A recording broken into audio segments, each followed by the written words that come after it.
Сваю салідарнасць з Беларусю выказвалі і суайчыннікі ў замежжы. Падчас акцыі ў розных гарадах свету гучалі як віншаванні з нагоды Дня волі, гэтак і словы падтрымкі для арыштаваных у Беларусі актывістаў ды журналістаў. Таксама беларусы замежжа звярталіся да дэмакратычных краінаў больш рашуча рэагаваць на беззаконне, якое чыняць улады Беларусі. Настя Ліна.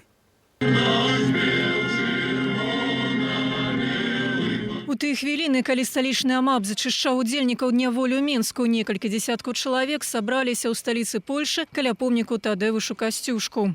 Мы собралися тут так само, как выказать солидарность и подтримку всем тем, кто зараз у Минску на недозволенной, сполоханной уладой проводит свой протест. Сябры беларускага дому ў Варшаве пастанавілі стварыць банкаўскі рахунак, на які будуць збірацца грошы сем'ям арыштаваных і затрыманых. Зараз улада Лукашэнкі такая, што яна не вызнае наша галоўнае свята, не вызнае нашу гісторыю, ганьбіць мову, ганьбіць культуру, нашы звычаі, традыцыі.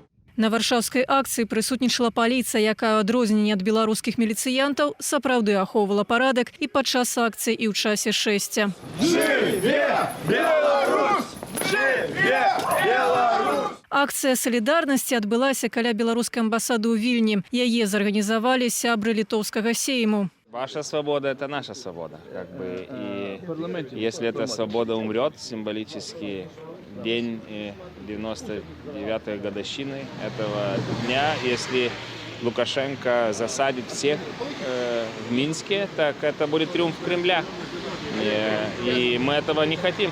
Мы ваши исторические братья и сестры, мы жили с вами в Европе, и я думаю, что ваше место в Европе. Таксама беларусы Вільні наведалі могілкі Россы, каб ушанаваць памяць дзеячаў беларускага руху пачатку 20-го стагоддзя, братоў Луцкевічаў, Францішка Ляхновіча, Казіміра Сваяка.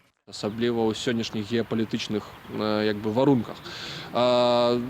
Як яго адзначаць, кожны вырашае сам для сябе. Для кагосьці гэта дзень супраціву, для кагосьці гэта сапраўды дзень, куды можна прыйсці адсвяткаваць разам з сям'ёй. Святкавалі за акіянам. Беларусь так, Лукашенка не, гучала каля беларускага дыпламатычнага прадстаўніцтва і ў Нью-Йорку. Мы говорим свое «не» политике Лукашенко. Мы говорим «Stop repression in Belarus».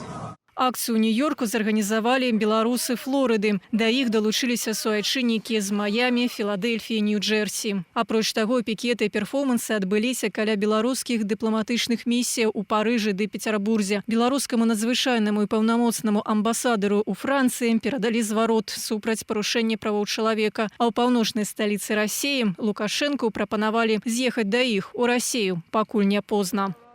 Настя Ліна, Белсат.